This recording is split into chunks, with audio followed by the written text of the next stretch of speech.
तस्मै श्री गुरुवे नमः। ब्रह्मानन्दं परमसुखदं केवलं ज्ञानमूर्तिं द्वन्द्वातीतं गगनसदृशं तत्त्वमस्यादिलक्ष्यम् एकं नित्यं विमलमचलं सर्वधी साक्षिभूतं भावातीतं त्रिगुणरहितं सद्गुरुं तं नमामि।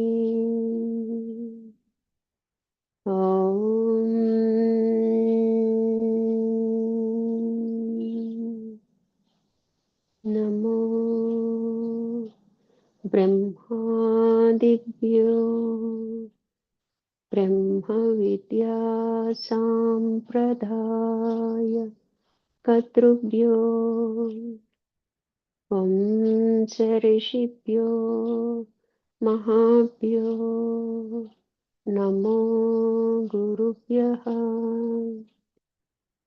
सर्वोपप्लवरहित प्रज्ञानघन प्रत्यगर्तो ब्रह्मैवाहमस्मि अहं पदार्थरहितः। सदाशिवसमारम्भाः व्यासशङ्करमध्यमाम् अस्मदाचार्यपर्यन्ताम् वन्दे गुरुपरम्पराम्।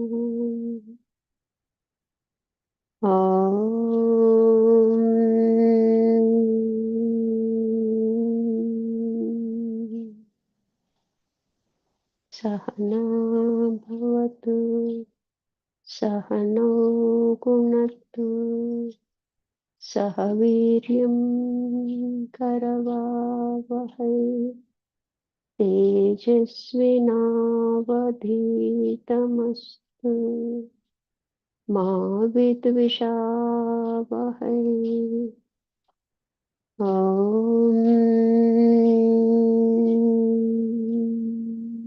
तत्सत्। ॐ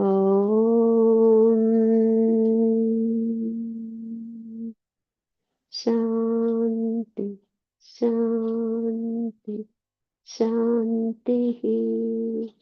हरिः ओम्। श्री गुरुभ्यो नमः। हरिः ओम्। హరి ఓం సోమవారం అందరికీ హరి ఓం అమ్మ. పరిప్రశ్న, మనము గురుతత్వాన్ని గురించి తెలుసుకుంటున్నాం. సాక్షాత్తు ఆ పరమేశ్వరుడే స్వయంగా మనుష్య దేహంలోకి వచ్చి గురువు అనే నామాన్ని స్వీకరించి రహస్యంగా భూమి మీద తిరుగుతూ ఉంటారు. ఎవరికైతే అర్హత వస్తారో వాళ్ళకి వ్యక్తమవుతూ ఉంటారు అనమాట. అట్లా పుణ్యాత్ములకు శ్రీ గురువు సాక్షాత్తు శివుడిగానే కనిపిస్తాడు. శివుడికి ఆయనకి భేదం అనేది ఉండదన్నమాట. మనము గురు ధ్యానాన్ని మన మీద ఎలా అప్లై చేసుకోవాలో మనం తెలుసుకుందాం. ఒకసారి మననం చేసుకుందాం. శ్రీమత్ పరబ్రహ్మ గురుం స్మరామి, శ్రీమత్ పరబ్రహ్మ గురుం భజామి, శ్రీమత్ పరబ్రహ్మ గురుం వదామి, శ్రీమత్ పరబ్రహ్మ గురుం నమామి. ఇది మనకి అప్లై చేసుకోవడం అంటే గురువుకి నాకు భేదం లేదన్న స్థితి తెలుసుకోవడానికే మనం ఈ సాధన అంతా కూడా చేస్తున్నాము. అంటే గురువుకి అర్పితం అయ్యాను అంటే మనకి శ్రీమత్ పరబ్రహ్మ అంటే గురువుకి నేను అర్పితమై ఉన్నాను, ఆయనకి నాకు భేదమే లేదు అని. శ్రీమత్ అంటే గురువుకి అర్పితం. స్మరామి అంటే చిత్తవృత్తుల దగ్గర మనం ఎప్పుడు ఏదో ఒక ఆలోచన చిత్తవృత్తుల రూపంలో తిరుగుతూనే ఉంటాయి.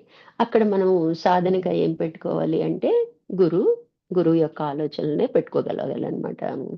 అంటే గురువుని స్మరిస్తూ ఉన్నాం అనుకోండి, ఏదో ఒక గురునామం మన ఎవరైతే ఆశ్రయించున్నామో ఆ గురువుని మనము ఆ నామాన్నే తలుస్తూ ఉన్నాం అనుకోండి, మిగతా చిత్తవృత్తుల ప్లేస్ లో ఇది యాడ్ అయిపోతుంది అనమాట. ఇదే ప్రాధాన్యత వహిస్తూ ఉంటది అనమాట. అప్పుడు మనకి పాత వాసనలన్నీ పోయి గురు స్మరణే అక్కడ మిగిలి ఉంటుంది అనమాట. ఊరికే స్మరించడం కాదు, ఊరికే అనుకుంటే సరిపోదన్నమాట. ఆయన లక్షణాలని మనము పుణికిపుచ్చుకోవాలన్నమాట. అవి ప్రయత్నంతోనే పొందగలుగుతాము. అలాగే భజామి అంటే ఏకత్వం అవ్వటం, విభజన కానిది భజన అని మమేకం కావటం అన్నమాట. అంతగా మనము తపన పడాలన్నమాట. వదామి అంటే వాక్కు, పరా పశ్యంతి మధ్యమ వైఖరి. ఈ రకంగా మనకి వాక్కు బయటకు వస్తుంది. అంటే ఇక్కడ మనకి ఏం చేయాలి, పశ్యంతి దగ్గర ఏం చేయాలి, బ్రహ్మచింతన చేయాలి. అంటే గురువు యొక్క చింతనే చెయ్యాలి. ఆయనకి బ్రాహ్మణికి భేదం లేదు కాబట్టి. గురువు గారితో ఐక్యత స్థితి మధ్యమ, అంటే మధ్యమ దగ్గర మనకి పశ్యంతి మధ్యమ దగ్గర భావన ఉంటుంది. ఆ భావనలో ఆయనకి నాకు భేదం లేదన్నది మనం ఎప్పుడైతే భావన చేసుకుంటామో వైఖరి అంటే వాక్ రూపంలో బయటికి రావడం అనమాట. గురువాక్యం మన నోట్లోంచి వస్తుంది అనమాట. అంటే ఎప్పుడైతే చిత్తవృత్తుల దగ్గర మనం ఆయన్నే స్మరించుకుంటూ ఆయన్నే ఆధారంగా తీసుకుంటామో ఆటోమేటిక్ గా భావనలో ఆయనకి నాకు భేదం లేదన్నది స్థిరపడినప్పుడు ఆయన వాక్యం మన వాక్యగా బయటకు వస్తుంది అనమాట. అందుకే మనకి ప్రార్థనలోకి ఇంపార్టెన్స్ తెలుసుకున్నాం. ప్రార్థన పూర్తయ్యేటప్పటికి ఇంకా స్టార్టింగ్ మనం 3 ఓంకారాలు చేస్తాం. ఆ ఓంకారము, ఆ 3 ఓంకారాలప్పుడే మనము బాగా దీర్ఘంగా చేయాలండి. గురువు రూపాన్ని మన మనసులో స్మరించుకుంటూ బృకుటి స్థానంలో దృష్టి నిలబడిపోయే విధంగా మనము చేయగలిగినట్లయితే మిగతా అంతా కూడా గురువుతో మమేకమై ఉంటాం అన్నమాట. ఇట్లా గురువుగారి వాక్కు మనకి వైఖరి రూపంలో, ఏ వైఖరి అంటే బయటకు వచ్చేసిన వాక్ అన్నమాట. ఆయన వాక్కుగానే బయటకు వస్తుందన్నమాట. 4 దశల్లో గురువే పరబ్రహ్మము. నామరూపాలు కల ప్రపంచము లేనే లేదు. అది కేవలంగా ఉంటదన్నమాట. ఈ శరీరం పుచ్చుకున్నాం కాబట్టి చేయవలసిందేదో చేస్తుంటాం అన్నమాట. ఇక్కడ 4 దశలలో సర్వకాల సర్వావస్థలలో పరబ్రహ్మ అంటే వదామి, గురువు అంటే నామరూపాత్మకమైన పేరులు కావు, పరబ్రహ్మమే అని మనకి బలంగా నాటుకోవాలన్నమాట. నమామి అంటే నేను లేకుండా పోవాలి, అంటే ఆయనకి నాకు భేదం లేదు, ఉన్నది ఆయనే అన్నది మనకి దృఢపడాలన్నమాట. అప్పుడు అద్వైతం మనకి సిద్ధించినట్లు అనమాట. 4 దశల్లో గురువుని పట్టుకోవటం, పై స్థాయిల్లో విచారణ చేసి బ్రహ్మమే తెలిసి అప్లై అయితే అనుభవం జ్ఞానంగా మారుతుందన్నమాట. ఎప్పుడైనా మనం తెలిసి చేస్తే అది జ్ఞానం అన్నమాట. అప్పుడు సాక్షాత్వం మనకి నిలబడుతుందన్నమాట. గురువు గారిపై భక్తిని బట్టి తెలియకుండా జరిగిద్ది. మన అంతరాలలో గురువు పట్ల ఉన్న మన భక్తి, మన ఆర్తి మనకి తెలియకుండానే ఇవన్నీ జరిగిపోతూ ఉంటాయి అన్నమాట. ప్రత్యేకించి మనం సాధనగా చేసేది ఏమి ఉండదన్నమాట. ఎప్పుడైతే గురువుని పూర్తిగా మనము మన జీవితంలోకి ఆస్వాదిస్తామో, ఆహ్వానిస్తామో ఆటోమేటిక్ గా అవంతా కూడా మనకి తెలియకుండానే అలా జరిగిపోతూ ఉంటదన్నమాట. ఇక్కడ మనకి ఈ దేహం ఉన్నంత వరకు గురువును ధ్యానించవలసిందే. ఎప్పటి వరకు గురు ధ్యానం చేయాలండి అంటే, మనం ఆయనకి మనకి భేదం లేదు, అద్వైత స్థితికి వెళ్ళిపోయాము. అయినా సరే శరీరం ఉంది కదా, శరీరం ఉన్నంత వరకు, ఎందుకంటే మాయ కాచుకుని ఉంటది అనమాట. ఏ ఒక్క క్షణంలో మనం ఎమరపాటుగా ఉన్నా అది మనల్ని చేరుకుంటది అనమాట. అందుకని మనకి ధ్యానించవలసిందే గురువుని, శరీరం ఉన్నంత వరకు ధ్యానించవలసిందే. పరమశ్రేష్టమైన అద్వైత సిద్ధి అంటే అద్వైత నిష్టలో ఉన్నా కూడా గురువుకు లోపం చేయరాదు. ఇప్పుడు మన స్వామివారు ఉన్నారు, పెద్ద స్వామివారు అంటే ఎంత రెస్పెక్ట్ ఉంటారు. అన్ని ఆయన ఆయన ఉన్నా లేకపోయినా ఆయన ఆలోచనల్ని ఆయన రిసీవ్ చేసుకోగలుగుతారు, అట్లాగే గౌరవిస్తారనమాట. అట్లా ఎప్పటి వరకు అంటే అద్వైత నిష్టలో ఉన్నా కూడా గురువుకి ఏ లోపము చేయకూడదు, ఆయన్ని ప్రార్థిస్తూనే ఉండాలన్నమాట. ఎప్పటి వరకు అంటే నిద్ర వచ్చే వరకు, చచ్చే వరకు, మన శరీరం విడిచే వరకు. పగలు మనకి ఎప్పుడు తెలుస్తుంది, ఎప్పుడు మెలకుగా ఉంటాము, అప్పటి వరకు అనమాట. ఇక నిద్రపోయాక మనకు తెలియదు కాబట్టి. అంటే సాధన అంతా కూడా అండి తర్వాత నిద్రకి జాగ్రత్తకి పెద్ద తేడా ఉండదు. మన సాధన మటుకి జాగ్రత్తలోనే చేయగలం కాబట్టి నిద్ర వచ్చే వరకు గురు ధ్యానం చేస్తూ పడుకోవాలన్నమాట. నిద్ర వచ్చే వరకు, చచ్చే వరకు గురు ధ్యానం వీడకూడదు. ఎన్ని ఉన్నా గురుభర్తి లేకపోతే అన్నీ నిష్ఫలమే. అంత డబ్బుందండి, నాకంత నాలెడ్జ్ ఉంది, నేనన్నీ చేయగలను అనుకుంటే, ఒక గురువు మనకంటూ లేకపోతే అన్నీ కూడా నిష్ప్రయోజనమే. అంటే ఏంటి అర్థము అంటే, మనకి ముక్తి గాని, మోక్షం గాని మనకి రావని అర్థం చేసుకోవాలనమాట. నిత్యము నిరాకారము అయిన పరబ్రహ్మ వస్తువును పొందినవాడు సద్గురువు. ఎందుచేత గురువుకి అంత ఇంపార్టెంట్ అంటే, ఉన్నది ఒకటే సత్యం, ఉన్నది బ్రహ్మమే. అటువంటి పరబ్రహ్మాన్ని పొంది ఉన్నవాడు సద్గురువు అనమాట. అందుకని ఆయన్ని ఆశ్రయిస్తేనే మనము ఆ స్థితికి వెళ్తాం అనమాట. దీపం మరొక దీపాన్ని వెలిగించినట్లుగా ఆయన తన శిష్యులకు అందించవలసిన దాన్ని అందిస్తాడు. మనము ఎప్పుడైతే దీపం ఇంకో దీపాన్ని వెలిగించడానికి సహాయపడుతుందో, అట్లా సద్గురువు మనకి సహాయపడతారు. దీపం ఎన్ని దీపాలు వెలిగించినా దానికేం లోటు ఉండదు కదండీ! ఆ ప్రకాశం అట్లా ఉంటూనే ఉంటది. అలాగే జ్ఞానం అనమాట. ఎంతమందికి పంచినా కూడా తరగదండి. పంచబడితే పెంచబడుతుందంటారండి. ఇట్లా వెలిగించినట్లుగా ఆయన తన శిష్యునికి అందించవలసిన దాన్ని అందిస్తారు. అంటే ఏ స్థితిలో ఎవరుంటే వారికి తగ్గ జ్ఞానాన్ని అతను అందిస్తూ ఉంటారనమాట. ఓటీపీ చెప్పాలా? ఒక్క నిమిషం అండి.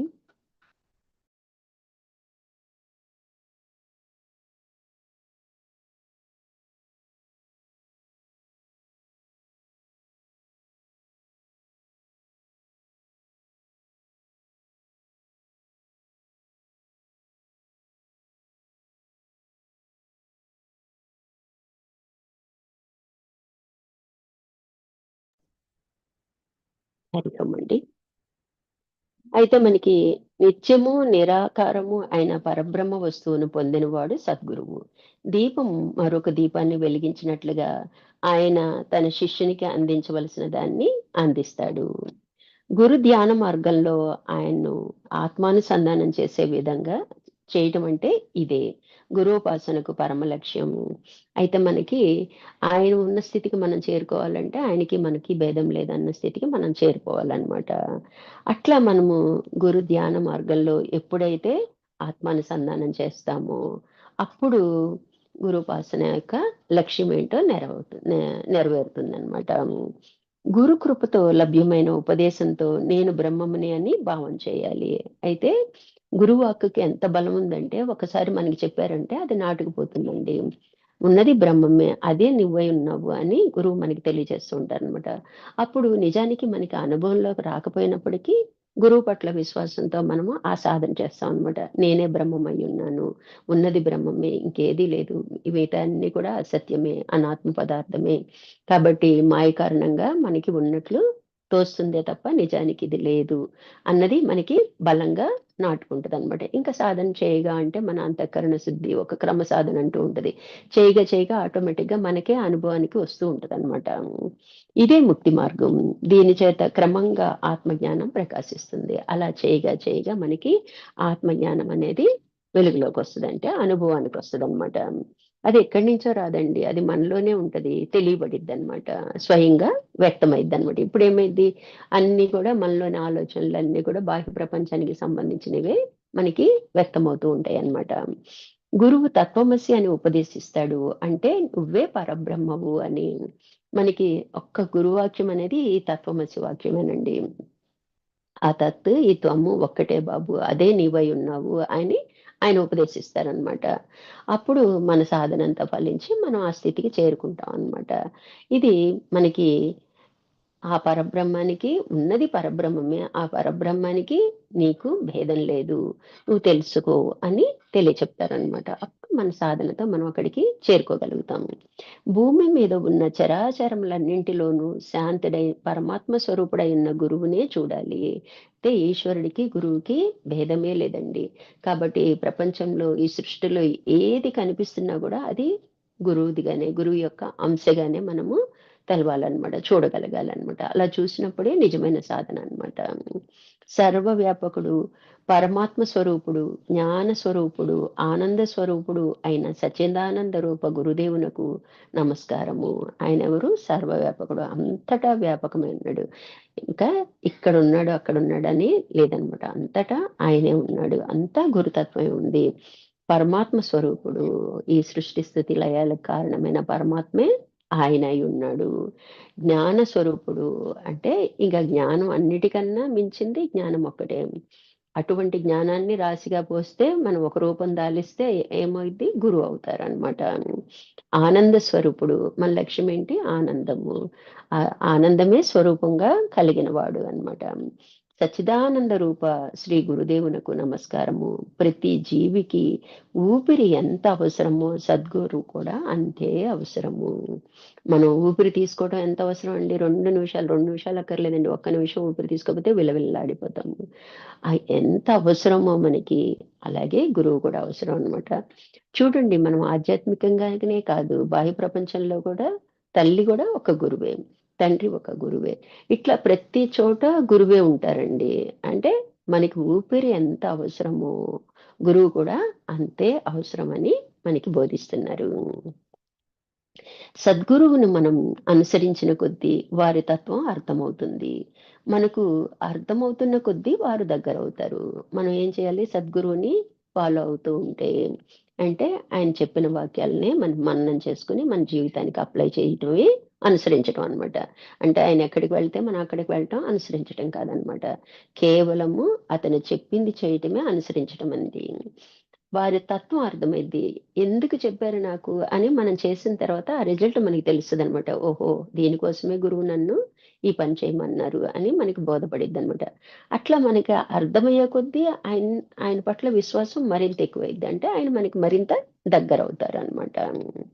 కేవలం గురువుని స్తుతించటం, భజన చేయటం, మందిరాలు కట్టించటం, పూలదండలు ఆయన మెడలో వేయటం కాదు. ఆయన్ని అనుసరించడం కిందకి రావు.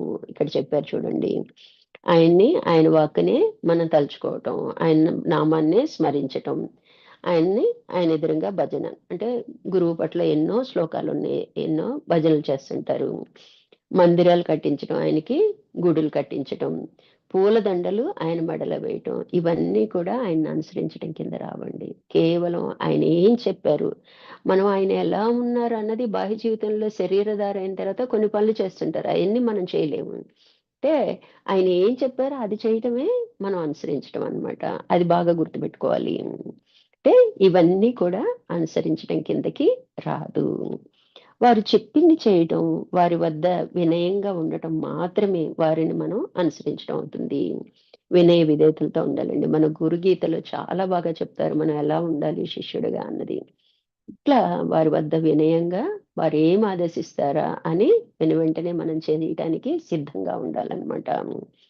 ఇట్లా వారి సన్నిధిలో ఉండటం ఉద్ధరించబడటం కాదు. ఆయన పక్కనే ఉన్నానండి. ఆయన మా ఇంటి ఎదురుగానే ఉంటారండి. పక్కనే ఉంటారండి. ఎప్పుడు ఆయన ఎక్కడికెళ్తే అక్కడికే వెళ్తానండి. ఇవన్నీ కూడా ఆయన్ని మనం అనుసరించడం కింద రాదనమాట. ఎన్ మన లోపల భావమేనండి. మన సాధన అంతా కూడా మన భావనేనండి. అట్లా ఆయన సన్నిధిలో ఉన్నంత మాత్రాన మనం ఉద్ధరించబడం అనమాట. మనకి టైమొచ్చే వరకు ఆయన చూస్తానే ఉంటారు. ఆయన సన్నిధిలో ఆయన చుట్టూ తిరుగుతుంటే మనల్ని ఎక్కువగా మనం గైడ్ చేయడానికి మనం అవకాశం ఇచ్చినోళ్ళం అవుతామనమాట. మనల్ని అబ్జర్వ్ చేసుకొని మార్చుకోమని కొన్ని పద్ధతులు మనకు కొన్ని సాధనలు చెప్తుంటారు. నువ్వు ఇలా ఉండు, అలా ఉండు, ఇలా ఉంటే బావుంటదని. మనం అందుకని ఆయన కూడా వెళ్తూ ఉంటాం అనమాట. అప్పుడు మనం ఆయన చెప్పింది చెప్పినట్టు ఆచరించినట్లయితే ఆయన్ని ఆశ్రయించిన వాళ్ళం అవుతామనమాట. ఆయన్ని చేరుకోగలుగుతాము. సద్గురువు దగ్గర వినయ విధేయతలతో వారి ఆదేశం ఏది వస్తుందా అని ఎదురు చూస్తూ ఉండగలిగే సాత్విక శ్రద్ధ మనకెప్పుడు కలుగుతుందో, ఎప్పుడు స్థిరమవుతుందో ఆనాడే మనకు అర్హత వచ్చినట్టు. సాత్విక శ్రద్ధ అంటే ఓర్పుగా ఉండటం అండి. మనం ఎంతో ఓర్పుగా ఉండాలన్నమాట. ఆ ఓర్పుగా ఉన్నప్పుడే, అంటే ఇంకా చెప్పట్లేదేంటి, అన్న విసుగు గాని, మళ్ళీ 1, 2 సార్లు అనుకోవటం గాని కుదరదనమాట. కేవలంగా అలా ఉండటమే. అలా వెయిట్ చేస్తూ ఉండటమే అన్నమాట. అలా ఉన్నప్పుడే మనము ఉద్ధరించబడతాం అన్నమాట. సాత్విక శ్రద్ధ మనకెప్పుడు కలుగుతుందో, ఎప్పుడు స్థిరమవుతుందో, ఏదైనా చూడండి మనకి అనుభవాలు వస్తూ పోతూ ఉంటాయి. కానీ స్థిరత్వం ఎప్పుడొస్తుంది మనకి? కేవలము సహజమైనప్పుడే స్థిరంగా నిలబడి ఉండగలుగుతాం అన్నమాట. ఆనాడే మనకు అర్హత వచ్చినట్టు. అప్పుడే మనకి ఆయన దగ్గరికి చేరటానికి అర్హత వచ్చినట్లన్నమాట. అలా గురువాక్య పాలన మాత్రమే నిజమైన గురు శుశ్రూష అవుతుంది. ఆయన మాట వింటమే ఆయన్ని సేవించుకున్నట్టు అనమాట. మనకి 4 రకాల శుశ్రూషలు చెప్తారు. వీటన్నిటికన్నా కూడా కేవలం ఆయన వాక్కు మనము పాటించినట్లయితే నిజమైన శుశ్రూష అని చెప్తున్నారనమాట. అట్లా మనము గురువు పట్ల తెలుసుకుని జాగ్రత్తగా జాగరూకులమై మన ప్రవర్తన ఉండాలన్నమాట. మాతృదేవోభవ అంటే మనకి ఏం భావన కలగాలి? ఈశ్వరుడే తన మాయను తొలగింప చెప్పే తల్లిగాను, ఈశ్వరుడన్నా గురువన్నా ఒకటే. పితృదేవోభవ సత్యాన్ని చూపే తండ్రిగాను. మనకి నిజమైన సత్యం ఏదో తండ్రే చూపిస్తాడండి. ఆచార్య దేవోభవ సర్వాన్ని తెలియచేసే ఆచార్యునిగాను. అంటే ఏది నేర్చుకుంటే ఇంకా మనకి నేర్చుకోవటానికి ఏమీ తెలుసుకోవాల్సిన అవసరం ఏది ఉండదో అదే నిజమైన బోధ అన్నమాట. సర్వాన్ని అంటే ఇంకా ఏదైతే పరబ్రహ్మ గురించి చెప్తారో ఇంకేది తెలుసుకోవాల్సిన మనకు అవసరం లేదనమాట. ఆటోమేటిక్ గా అన్ని తెలియబడతాయి అన్నమాట. తెలియచేసే ఆచార్యునిగాను, పూర్ణాన్ని, శూన్యాన్ని, అతీతాన్ని అందించే సద్గురువుగాను, రహితపరిచే దేశకునిగాను, తనకు తాను వ్యక్తీకరించుటయే సృష్టి. అయితే ఎట్లా చెప్తారంట మనకి? తల్లి ఆయనే, తండ్రి ఆయనే, ఆచార్యుడు ఆయనే అన్నమాట. అంటే పూర్ణమైనది ఏంటి, శూన్యమైనది ఏంటి అన్నది మనకి వేదాంత శిరోభూషణంలో మనకి అన్ని అందులో వివరణ ఉంటదండి. ఈ అతీతాన్ని అందించే వీటన్నిటికీ ఆవల ఉన్నదన్నమాట సద్గురువు గాను, రహిత పరిచయ దేశికుని గాను. మళ్ళీ మళ్ళీ జన్మ తీసుకోవాల్సిన అవసరమే రాని విధంగా దేశకేంద్రుల ద్వారా మనము రద్దుపరుచుకుంటాము. అంటే ఎరుకని తీసేస్తారనమాట. బయలుని దర్శింపచేస్తారు. తనను తాను వ్యక్తీకరించుకున్నటే సృష్టి. ఆయన్ని వ్యక్తీకరించుకోవటమే సృష్టి అని మనము అర్థం చేసుకోవాలన్నమాట.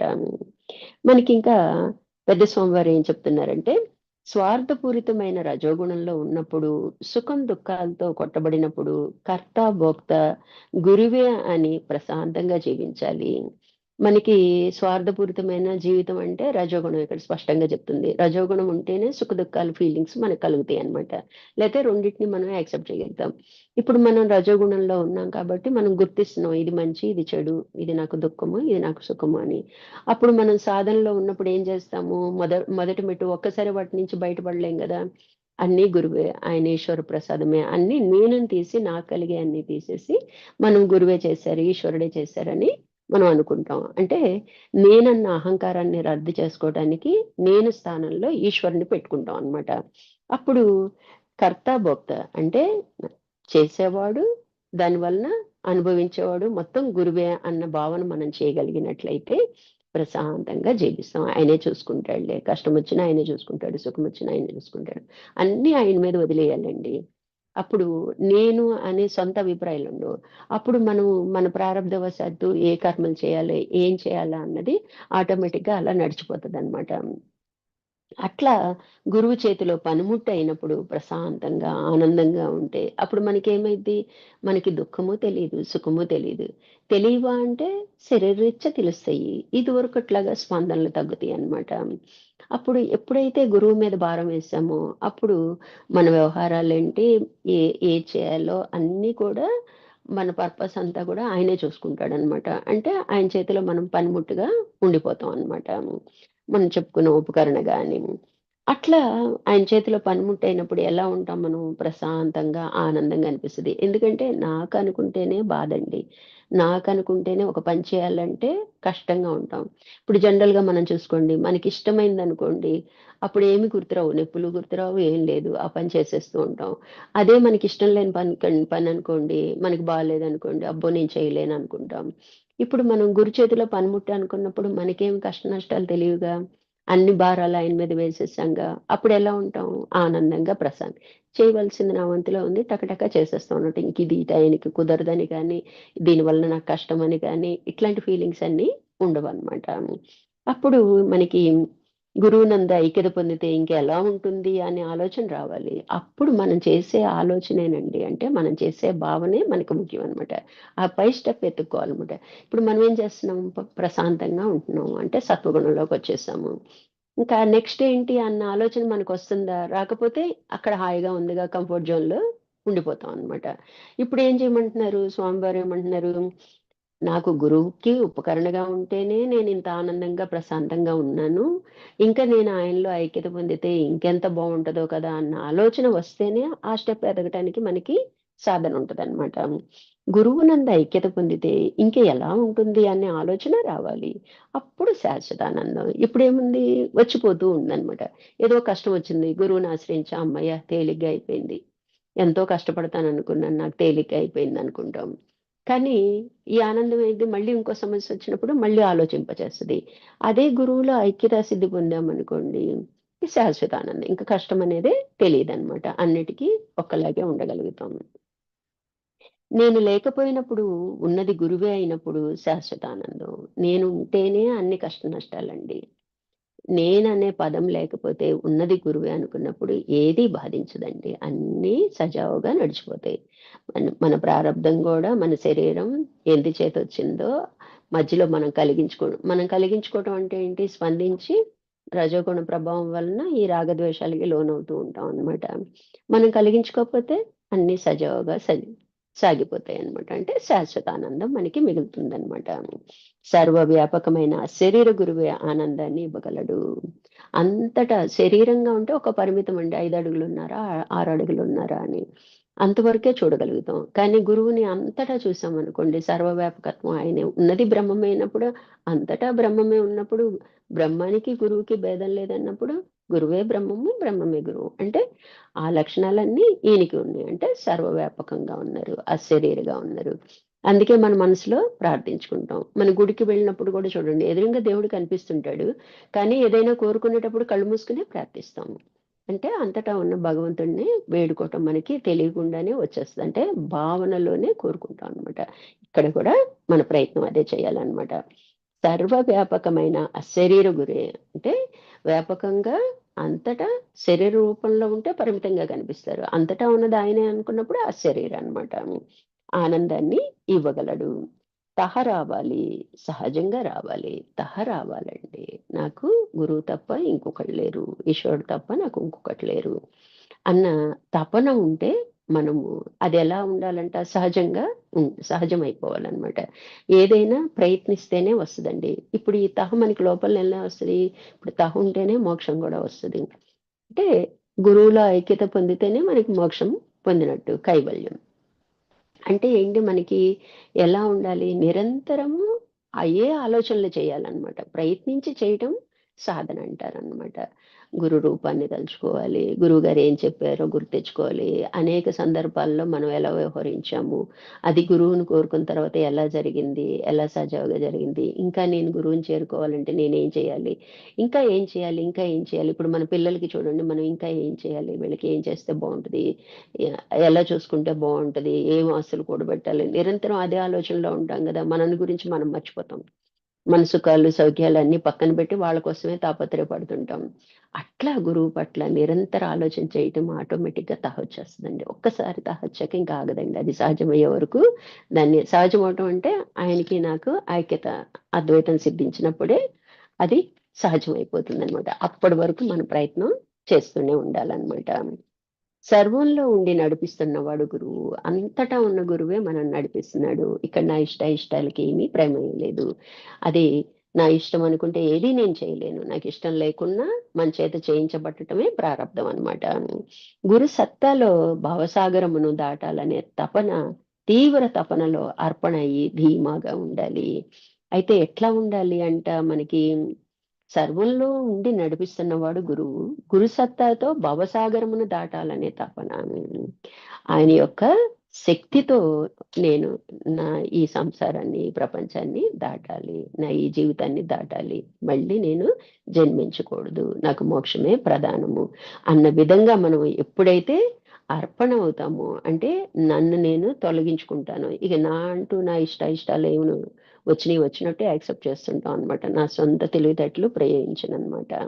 అంటే మన బుద్ధిని ఇక్కడ ఉపయోగించాల్సిన అవసరం ఉండదనమాట. అప్పుడు అంతర అంతరంగా మేల్కుంటాం అనమాట. ఆ ప్రజ్ఞా స్థితిలోనే అన్ని వ్యవహారాలు చేయగలుగుతాం అనమాట. ధీమాగా ఉండాలి. అంటే మళ్ళీ అదేం జరిగిపోతుందో అన్న ఆలోచన మనకి రాకూడదనమాట. ఒక్కసారి ఆయన మీద భారం వేసిన తర్వాత మళ్ళీ వాటి గురించి మనము చింతన చేయాల్సిన అవసరం ఉండదనమాట. తీవ్ర తపనలో ఉన్నారా అని చూసుకోవాలి. అట్లా మనం ఇంకా ముందుకి ఎక్కడికి వెళ్తున్నామంటే ఆ తపన మనకి తీవ్రత ఉందా లేదా మనకే తెలిసిపోతుందండి. మనం ఇంకా రాలేదా అనుకునే ముందు మనం ఒకసారి మనం ఏం అర్పించాము, మన తపన ఏ స్థాయిలో ఉంది, ఎంత పర్సెంట్లో ఉంది అని మనం చూసుకోగలిగితే ఆటోమేటిక్గా మనం అక్కడికి చేరుకుంటాం అనమాట. తీవ్ర తపనలో ఉన్నారా అని చూసుకోవాలి. ఎలా, దానికి ఎగ్జాంపుల్ ఏం చెప్తున్నారంటే, చేప నీటిలోంచి బయటపడితే ఎలా కొట్టుకుంటుందో మళ్ళీ నీళ్ళలో పడేసే వరకు గిలగిలా కొట్టుకుంటుంది కదండి. అంత ప్రాణం మనం గురువు పట్ల తపన పడాలన్నమాట. ఆ అనుభవం పొందాలి. అది ఎలా కొట్టుకుంటుందో ప్రాణం కోసం అది విలువెల్లాడిద్ది, అలాగే మనం మోక్షం కోసం విలువెల్లాడాలన్నమాట. అంతటి తపన మనకు ఉంటేనే ఇంకా రాలేదన్న ఆలోచన మనకి రాదన్నమాట. ఆ తపన ఉంటే ఆటోమేటిక్గా వస్తుంది అనమాట. ఇప్పుడేంటి, మన బుద్ధితో మన మనసుతో మనం ఆలోచిస్తున్నాం కాబట్టి నేను అన్నీ చేస్తున్నాను కదా, ఇంకా నేను సాక్షిగానే ఉన్నాను కదా, అయినా నాకు ఎందుకు రాలేదు అన్న ఆలోచన చేస్తున్నామంటే ఇది మన పరిధిలోకి వస్తుందన్నమాట. ఆ తపన ఉన్నప్పుడు ఆటోమేటిక్గా మనకి ఈ ఆలోచన కూడా రాదనమాట. అట్లా అనుభవం పొందాలి.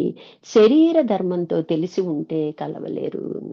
ఇది నేను, నామరూపాత్మకమైన నేను అనుకున్నప్పుడు, మనం ఈ శరీరం నిజం అనుకున్నప్పుడు కొన్ని వ్యవహారాలు నేనే చేయాలి, ఎవరు ఏం చేయలేరు, నేను తప్ప అన్న భావన మనకు కలిగినప్పుడు అది సహజం అవుదన్నమాట తపన. అంటే శరీర ధర్మంతో తెలిసి ఉంటే కలవలేరు. అప్పుడు నేను వేరు, నేనున్నాను, గురువున్నాము. ఇప్పుడు మన సాధన అంతా ఇదే. ఆ అంతిమ దశకు వచ్చేటప్పటికి అద్వైత సిద్ధి వస్తుంది అనమాట. అందుకని శరీరం అని తెలిసి ఉన్నాము అంటే కలవలేము అనమాట. శరీరం ఒక పనిముట్టు అని తెలియాలి. ఇది కేవలము సాధన వరకు ఉపయోగించుకోవటానికే. మనకి చెప్తూ ఉంటారు, నదిని దాటాలంటే పడవని అక్కడి వరకే, ఆ తర్వాత ఇంటికి పట్టుకుపోతామండి, పట్టుకెళ్ళాం కదా, దాటే వరకు దాన్ని ఉపయోగించుకుంటాము. అలాగే మనం ఏదైనా ప్రయాణం చేసేటప్పుడు ఏదో వెహికల్, కారో, బస్సో ఏదో ఉపయోగించుకుంటాం. అవన్నీ ఎక్కడికి, ఆ సాధన అలా నిత్యంలాగా అన్నమాట. ఇట్లా మనకి తెలిసినట్లే మనకి శరీరం ఒక పనిముట్టు అని తెలియాలి. బాల్య, యవ్వన, కౌమారాలు తెలిసినట్లే వస్తు నిశ్చయ జ్ఞానం కలగాలి. మనకి బాల్యం ఏంటో తెలుసు, కౌమారం ఏంటో తెలుసు, మనకి యవ్వన దశ తెలుసు. ఇవన్నీ ఎలా తెలుసుకుంటున్నామో మానవ జన్మెత్తాక వస్తు నిశ్చయ జ్ఞానం కూడా తెలియాలి. అంటే ప్రతి మానవుడు పుట్టిందే మోక్షం కొరకు అన్న జ్ఞానం ఉంటే ఆ చివరి దశకి మనం వెళ్తాం అన్నమాట. గురువు అనే గుర్తింపు శిష్యుని ద్వారా రావాలి. పెద్ద స్వామివారు ఎప్పుడు అంటారనమాట. ఎలా అంటే, ఎవరయ్యా మీ గురువు, ఎంత చక్కగా, ఇప్పుడు మనం ఎవరైనా మంచి సంస్కారం ఉందంటే మీ పేరెంట్స్ ని ఏం పేర్లు ఏంటమ్మా, ఎవరు, ఎక్కడి వాళ్ళు అని అడుగుతాం, ముచ్చట పడిపోతుంటాం. అట్లాగా మన పద్ధతి తెలిసి మీ గురువు ఎవరయ్యా అని వాళ్ళు అడగాలన్నమాట. అంటే మన గురువులకి మన వలన పేరు రావాలి. పేరు తెప్పించపోయినా పర్వాలేదు కానీ మీరు మాట మటికి తెప్పించొద్దని చెప్తారనమాట. ఇట్లా గురువు అనే గుర్తింపు శిష్యుని ద్వారా రావాలి. అంటే మనం ఎంత జాగ్రత్తగా ఉండాలో చూడండి, ఎంత సాధన చేయాలో కూడా మనకి తెలియాలన్నమాట. శరీరం నేను కాదుగా అని కర్తవ్య నిర్వహణ చెయ్యాలి. అలా అని పనులు మానేసి కూర్చుంటానంటే కుదరదు. మన కర్తవ్యం మనం చేయాల్సిందే. మన ప్రారంధం మనం అనుభవించాల్సిందే. అయితే నేను చేస్తున్నానన్న భావన తీసేసి చెయ్యాలన్నమాట. స్పందన వస్తే రజోగుణంలోకి అని గుర్తించాలి. ఏదైనా కదలిక వచ్చింది, వాళ్ళేంటి నన్నన్నారు, వీళ్ళేంటి ఇలా మాట్లాడుతున్నారు, ఈ పనేంటి ఇలా జరిగింది అని ఒక మనలో కదలిక వచ్చిందనుకోండి, అమ్మో నేను రజోగుణంలోకి వచ్చాను, నేను సత్వంలో ఉండాలి, శుద్ధ సాత్వికి చేరుకోవాలి అన్నది వెంటనే స్ఫురించాలన్నమాట. వెంటనే రజోగుణమని గుర్తించాలి. గురు స్మరణలో ఉండి సత్వగుణాన్ని అధిగమించాలి. నిరంతర గురుభావంలో ఉన్నప్పుడు ఆటోమేటిక్గా మనకి రజోగుణం కనిపించదండి. మాట పెద్దగా ఉంటే రజోగుణం కాదండి, అందులో మనం ఎక్స్ప్రెస్ చేసే విధానంలోనే రజోగుణం తెలుస్తుందన్నమాట. ఇట్లా ఆయన స్మరణలో మనం సత్వగుణాన్ని కూడా అధిగమించాలి, లేదా అక్కడ ఆగిపోతాం అన్నమాట. రుణానుబంధంగా వచ్చాను కాబట్టి చేయాలి. ఏదైనా రుణం అండి, బయటోళ్ళైనా, ఇంట్లో వాళ్ళైనా, ఏదైనా వాళ్ళతో ఎంత వరకు రుణపడి ఉన్నామో అంత. అప్పటి వరకు మంచిగా ఉంటాం, మిత్రభావం ఉంటది. సడన్‌గా ఏదో చెడిద్ది, శత్రుభావం, అంటే అంతే రుణం. ఇప్పుడు ఈ రుణం ఏంటి? ఇది ప్రేమ రుణం, అది ద్వేష రుణం అన్నమాట. ఈ ప్రపంచంలో చూస్తూనే ఉంటాం, మన జీవితాల్లో చూస్తూనే ఉంటాం, సాగుతూనే ఉంటదన్నమాట. కాబట్టి కేవలం రుణానుబంధమే. అక్కడ వ్యక్తి పేరుతో సంబంధం లేదండి. వాళ్ళు ఎవరైనా కానివ్వండి. అది ఆ రుణం అక్కడికి అయిపోయింది. హమ్మయ్య! క్లోజ్ అయిపోయింది. ఇట్లా మనకి గురు స్మరణలో ఉండే సత్వగుణాన్ని అధిగమించాలి. రుణానుబంధంగా వచ్చాను కాబట్టి చెయ్యాలి. రుణాలుంటేనే జన్మొస్తుంది. కర్మ ఉంటేనే జన్మొస్తదండి. ఫలితం చూడకూడదు. మనం ఏం చేస్తాం? ఫలితం కోసమే ఆశపడతాము. ఫలితం కోసమే ప్రయత్నం చేస్తాం అన్నమాట. ఫలితంతో నాకు సంబంధం లేదు. ఎందుకు సంబంధం లేదు అంటే, నేను మోక్షాన్ని కోరుకుంటున్నాను. నేను ముక్తిని, మోక్షాన్ని పొందగోరుతున్నాను. కాబట్టి ఫలితం గురించి ఆలోచిస్తే ఆగామైద్ది. సంచితం మూట పెరిగిద్ది. జన్మ పరంపరలు పెరుగుతాయి. ఈ జనన మరణ చక్రంలో ఇరుక్కుపోతాను. ఈ విషయాన్ని మనం జాగ్రత్తగా గుర్తుపెట్టుకుంటే ఆటోమేటిక్‌గా రెండోసారి ఒకసారి అనిపిస్తదండి. మళ్ళీ రెండోసారి ఆలోచన అటు వెళ్ళినప్పుడు వెంటనే మనం బ్యాక్ రాగలగాలనమాట. ఇట్లా మనకి ఫలితం చూడకూడదు. శరీరానికి విలక్షణమైతే బ్రహ్మచర్యం చేసినట్లవుతుంది. బ్రహ్మచర్యం అంటే మనం ఏదో అనుకుంటామనమాట. కానీ ఎప్పుడైతే శరీరం నుంచి మనము వేరే చూస్తున్నామో, అంటే సాక్షిగా ఉండి వ్యవహరిస్తున్నామో, ఆటోమేటిక్‌గా మనకి బ్రహ్మచర్యం చేసినట్లవుతుందనమాట. ఎవరితోనైనా రుణానుబంధం ఉంటే చేస్తే ఖర్చయిపోతుంది. ఎవరికో ఏదో ఇవ్వాలండి. ఎవరికో ఏదో మాట. ఇవన్నీ కూడా చేసేసామనుకోండి అయిపోద్ది. దాన్ని మనం వాయిదా వేయటం గానీ, మనము విస్మరించటం గానీ చేయకూడదనమాట. అప్పుడు శరీరానికి వేరే గురువుతో కలుస్తాము. ఎప్పుడైతే శరీర భావన పోతుందో, గురువుకి నాకు భేదం లేదన్నది అనుభవానికొస్తుందనమాట. అందరిలోనూ గురువును ఎవరు దర్శించుకుంటారో వారు శరీరానుసారం లేకుండా గురు సత్తా ఒక్కటై ఉంటారు. ఎవరిని చూసినా ఇతను నాకేదో నేర్పించదలుచుకున్నాడు. ఎట్లయితే గురువుగారు ఏదో సందేశం పంపించారు. మొదట్లో మన సాధనలో ఏం చేస్తాం? ఏదో ఫోన్ వచ్చింది. అంటే మన ఇంటెన్షన్ అంతా దీని నుంచి నేనేం అర్థం చేసుకోవాలి? దీని నుంచి ఏం నేర్చుకోవాలి అన్న తపన ఉందనుకోండి. అప్పుడు అందరూ గురువులుగానే ఉంటారు. అందరిలో గురువుని చూస్తాం అన్నమాట. గు ఆహ్, మనకి ఇట్లా జాగ్రత్తగా మనం చేసే ప్రతి చర్య కూడా ఇలా ఆలోచించినట్లయితే అప్పుడు గురు స్మరణలోనే ఉన్నట్లుంటాం అన్నమాట. ఎవరితోనైనా రుణానుబంధం ఉంటే చేస్తే ఖర్చవుతాయి. అప్పుడు శరీరానికి వేరే గురువుతో కలుస్తాము. అందరిలోనూ గురువుని ఎవరు దర్శించుకుంటారో వారు శరీరానుసారం లేకుండా గురుసత్తా ఒక్కటై ఉన్నారు. గురు శిష్యులు ఒక్కటాయే, గురుత లేకపాయె. ఎవరు శిష్యుడు, ఎవరు గురువు అన్న భేదమే లేకుండా అయిపోతారనమాట. పరబ్రహ్మ స్వరూపులైన గురువులో ఐక్యత సిద్ధిస్తుంది. ఎప్పుడైతే ఆయనకి నాకు భేదం లేదన్న స్థితికి వెళ్తానో అప్పుడు పరబ్రహ్మ స్థితిలో ఐక్యత అనేది సిద్ధిస్తదనమాట. అప్పుడు మనం మొదట ప్రతి పనికి, ప్రతి వ్యవహారానికి ముందు గురువుని ధ్యానించుకుంటూ శ్లోకం చెప్తాం. అదే గురు బ్రహ్మ, గురుర్ విష్ణు, గురుర్దేవో అని ఆ శ్లోకం మనకి అనుభవానికొస్తదనమాట. ఎప్పుడైతే ఆయనలో ఐక్యత పొందుతామో అప్పుడనమాట. జగత్తులో గురువు ఒక మేరు పర్వతం. పెద్ద పర్వతం లాంటి వాడనమాట. ఇతర గురువులు, సాధువులు, పండితులు అందరూ ఆశ్రయించిన వారు. అతన్నే అందరూ ఆశ్రయించుంటారనమాట. మిగతా గురువులందరూ కూడా సద్గురువుని ఆశ్రయించిన వారే. ఆయన సాక్షాత్తు పరబ్రహ్మే. ఆయన నుంచే మనకి సృష్టి రావటం గాని, ఏదైనా అన్నీ అక్కడి నుంచే ఉన్నాయి కాబట్టి, ఇవన్నీ కూడా ఆయన్ని ఆశ్రయించి ఉన్నవాళ్ళే. ఏ గురువైనా సరే అన్నమాట.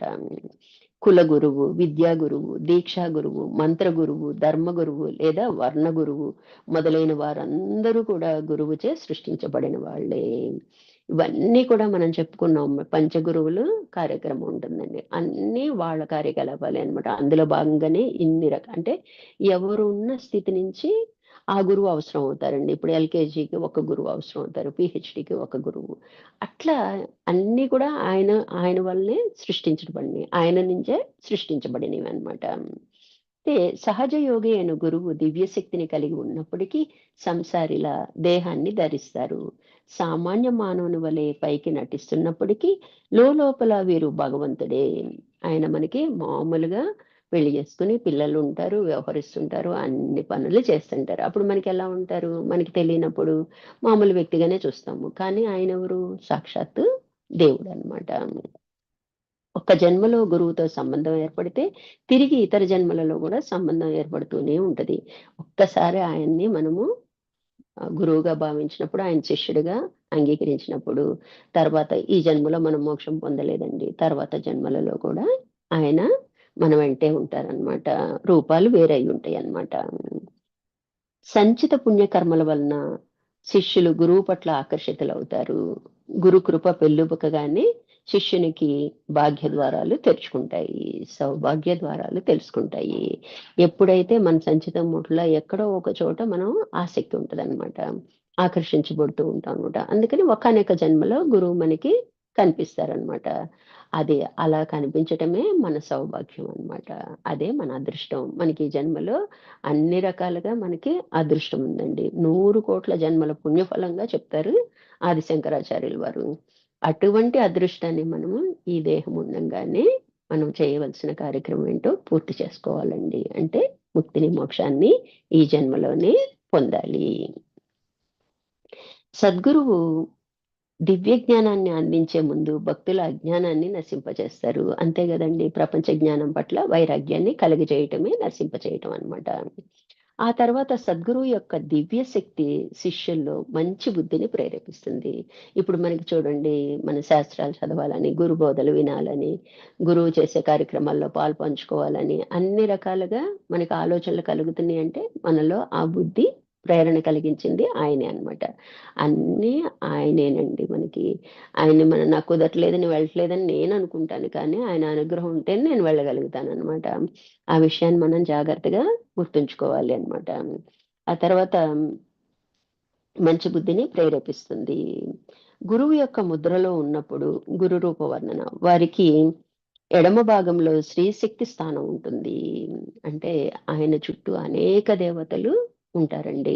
ఆయనేముండరు. ఆయన నిర్వికల్ప సమాధిలో ఉంటారు. ఇప్పుడు స్వామివారి పౌర్ణమి అప్పుడు మనం ఆయన కామ్‌గా కూర్చొని ఉంటారు. ఆయన ఏమి ఆశీర్వదించరు. కానీ ఆయన చుట్టూ ఉన్న దేవతలు మనం ఏదైతే ఆ నిర్వికల్ప సమాధిలో మనం ఏదైతే కోరుకుంటామో వాళ్ళు తదాస్తు చెప్తారనమాట. వాళ్ళు తీరుస్తుంటారనమాట. శ్రీశక్తి ఆయన్ని ఆశ్రయించుంటది. అంటే అన్ని దేవతా స్వరూపాలు ఆయన్ని ఆశ్రయించుంటారనమాట. అట్లా గురు కృపకు పాత్రులైన వారికి సేవ సల్పుతూ ఉంటుంది. ఎవరైతే గురువు పట్ల మనము పూర్తి విశ్వాసము, భక్తి, శ్రద్ధ ఉంటాయో ఆటోమేటిక్‌గా వాళ్ళకి కావాల్సినవన్నీ మనం ముందు చెప్పుకున్నాం. ఏదైతే అవసరం ఉంటదో వాళ్ళే మనకి ఎదురవ్వటం, ఇవన్నీ గూడా వాళ్ళు చేస్తుంటారండి. ఆయన అలా నిర్వికల్ప సమాధిలో ఉంటారు. ఆయన చుట్టూ ఉన్న దేవతా సమూహం మనకి హెల్ప్ చేస్తూ ఉంటారనమాట. బ్రహ్మీ స్థితిని పొందిన గురువు ద్వంద్వాతీత స్థితిలో ఉంటూ నిరంతరం బ్రహ్మానందంలో ఉంటారు.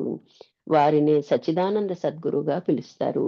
ఎప్పుడైతే బ్రాహ్మీ స్థితికి చేరుకుంటావో అప్పుడు అద్వైతమే ఉంటదన్నమాట. ఇక ద్వంద్వాతీతంగా ఉంటారు. అంటే రెండవది లేదు అన్న స్థితికి ఉన్నప్పుడు ఆయన పూర్తిగా ఆనందంలోనే ఉంటారన్నమాట. గురువు స్వరూపరీత్యా శివాత్మగా, బ్రహ్మరూపరీత్యా విశ్వాత్మగా భాసిల్లుతారు. వెష్టిగా ఉంటే శివుడిగా గుర్తిస్తాము. విశ్వానికి అయితే బ్రహ్మగా చూస్తాం అన్నమాట. సద్గురువు తన శిష్యుణ్ణి తన అంశగా భావిస్తాడు. ఎందుకంటే ఉన్నది ఆయనే. వేరొక వ్యక్తి కనిపించారంటే ఇది కూడా నా అంశీభూతమే. అంతటా ఉన్నది ఒకటే అయినప్పుడు ఆ ఒకటిలో మనం ఉన్నాము అంటే అంశీభూతమే అన్నమాట. ఇప్పుడు పరమాత్మ భగవద్గీతలో కూడా అలాగే చెప్తారు. చివరికి ఇరు ఆత్మలు కలిసిపోయి తాదాప్య భావంను పొందుతాయి. చివరికి అంటే ఎవరైతే మోక్షం కోసం ఆలోచన చేస్తారో, ప్రయత్నం చేస్తారో అప్పుడు వాళ్ళు ఏకాత్మగా మారుతారనమాట. వాళ్ళు ఐక్యత స్థితిని పొందుతారనమాట. నరస్థితి నుంచి గురుస్థితికి ఎలా ప్రయాణం చేస్తాము అంటే అష్టసిద్ధులను కలిగిన సద్గురువు మీకు ఉండి చేయి పట్టుకొని సప్తలోకాలు దాటించి సూక్ష్మ లోకాలను చేస్తారు. ఎప్పుడైతే గురువున మనం చేరుకుంటామో ఒక్కసారిగా ఏమి రాదండి మనకి. క్రమ సాధన, ఆ ప్రయాణం కూడా క్రమంగా స్టెప్ బై స్టెప్ ఎదుగుతాం అనమాట. ఆయన ఏం చేస్తారు, సప్తలోకాలని 7 లోకాలని మనని దర్శింపజేసి మనకి సూక్ష్మలోకాలని దర్శింపచేస్తారనమాట. సూక్ష్మలేకంలో సూక్ష్మలోకంలో ప్రవేశించి సూక్ష్మతరమైన ప్రకాశాన్ని చూసి సూక్ష్మతరమైన అనుభవాన్ని పొంది మనోమయ లోకంలో ప్రవేశింపచేస్తారు. యాక్చువల్‌గా అయితే మనకి అట్లా మనోలోకంలో ప్రయాణించడానికి ముందుగా మనకి ఇవన్నీ కూడా చూపించడం జరిగిద్దనమాట. మనస్సు యొక్క సరిహద్దును రూపుమాపి మనోమయ లోకానికి అతీతంగా పైకి వెళ్ళి పరమహంస స్థితిని చేరుకుంటారు. మన మనసు పరిధి ఇప్పుడు ఎంతవరకు ఉంది? ఈ ప్రపంచంలో మనకి తెలిసినంత వరకే. ప్రపంచం చాలా ఉంది. కానీ మనకు కొద్ది మంది వ్యక్తులే పరిచయం. కొద్ది వస్తువులే మనకి తెలియనిది ఎంతో ఉందన్నమాట. ఈ హద్దుని తీసేస్తారనమాట. అంతటా సర్వవ్యాపకంగా ఏదైతే ఉందో అది మనకి తెలియబడతదనమాట. అందుకే అన్నీ మనము దర్శించగలుగుతాం అన్నమాట. ఇట్లా మన ప్రయాణం అంతా కూడా కొనసాగుతూ ఉంటదనమాట. ఆత్మనిష్ట, బ్రహ్మనిష్ట దశలను దాటి జీవన్ముక్తులై తురీయ స్థితిలో ప్రవేశించి కైవల్య స్థితిలో నిలిచిపోతారు. ఎప్పుడైతే ఇవన్నీ ప్రయాణాలు మధ్యలో మనకి చాలా సిద్ధులొస్తాయి. వాటిని గూడా మనం పట్టించుకోకూడదు. చాలా నాదాలు వింటాము. ఎన్నో రకాలుగా మనకు అనుభవాలు కలుగుతూ ఉంటాయండి. అవన్నీ దాటుకుని చివరికి ఆత్మలో స్థిరమవుతాం. ఆత్మ అంటే స్పందన గాని, ప్రస్పందన గాని లేని స్థితికి చేరుకుంటాం వెష్టిగా మనము. ఎప్పుడైతే స్థిరత్వం వస్తదో మనము సమిష్టి ప్రయాణం చేస్తాం. అక్కడ బ్రహ్మంగా ఉంటాం.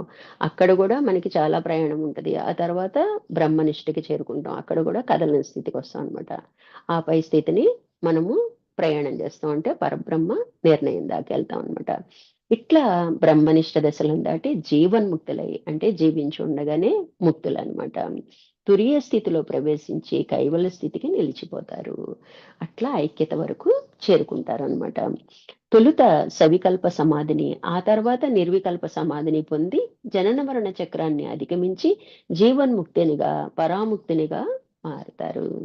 ముందు సమాధి నిష్ట కంపల్సరీ రావాలని చెప్పేది సోమవారాందికండి. సవికల్ప సమాధి. అందులో మనకి షడ్విధ సమాధులున్నాయి.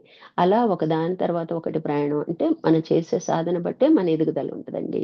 మనం ఎంత ప్రయత్నం చేస్తే గురు కృప అంతా మన వెన్నంటి ఉంటదనమాట. అంతా ఆయన్ని చేసేయమంటే చేయరు. మన ప్రయత్నానికి ఆయన ఆశీస్సులు అందుతూ ఉంటాయన్నమాట. అట్లా మనకి ప్రయాణం ఇప్పుడు పిల్లలు మన వెనకాల ఆశీస్సులు ఇస్తుంటాం. ఇది చదువమ్మా, అది చదువమ్మా. వాడు చదివే కొద్దీ వాడు ఎదుగుతాడు గదా! మనమేం చదివేయం గదా మొత్తం. అట్లాగే ఇక్కడ గూడా అన్నమాట. మన సాధన మనం చేస్తూ ఉంటే, ఆయన కృప ఉంటే ముందుకు వెళ్ళిపోతూ ఉంటాం అన్నమాట. మన ప్రయత్నమే ఆయన కృప అన్నమాట. మనం ఎంతగా ప్రయత్నిస్తుంటే ఆయన కృప అంత ఉంటదన్నమాట. ఇట్లా మనకి సవికల్ప సమాధి నుంచి నిర్వికల్ప సమాధి పొందినప్పుడు ఇక జనన మరణ చక్రానికి మనం పోవక్కర్లేదన్నమాట. జీవన్ముక్తిగా మారుతామన్నమాట. ఆత్మానుభవాన్ని పొంది జీవాత్మ స్థితి నుంచి శివాత్మ స్థితికి చేరుకొని బ్రహ్మానంద స్థితిలో నిమజ్జనమై సహజ సమాధి స్థితిని పొందుతారు. ఎప్పుడైనా వెస్ట్ నుంచి సమష్టికి ప్రయాణం చేసి సమిష్టి నుంచి పై స్థితికి అందుకుంటామండి. అంటే అది కూడా లేని స్థితికి మనం వెళ్తాం అన్నమాట. ఆపై పరాముక్త స్థితిని చేరుకుంటారు. దైవ నిర్దేశిత కర్మలను చేస్తూ పురుషోత్తమునిగా కీర్తించబడతారు. దేవుడు ఏదైతే అసైన్ చేస్తాడో ఆ కర్మల్ని మనం చేస్తాం అన్నమాట. అప్పుడు పురుషోత్తమ స్థితికి చేరుకుంటాము. పురుషోత్తమ ప్రాప్తి యోగంలో మనకి భగవద్గీతలో క్లారిటీ ఉంటదండి. అది చదువుకుంటే మనకి ఇంకా బాగా బోధపడుతుందన్నమాట. త్రిగుణాతీతుడైన నిర్గుణ స్థితిలో ఉండి అలా ఉండిపోతారనమాట. గుణాలకి అతీతంగా ఉండిపోతారనమాట. స్థూల సూక్ష్మ రూపాల్లో వీరు శిష్యులకు ఎన్నో సార్లు సూచనలు ఇస్తూ ఉంటారు. అయితే మాయా ప్రభావం వలన వాళ్ళు ఆ స్నేహాన్ని అర్థం చేసుకోలేరు.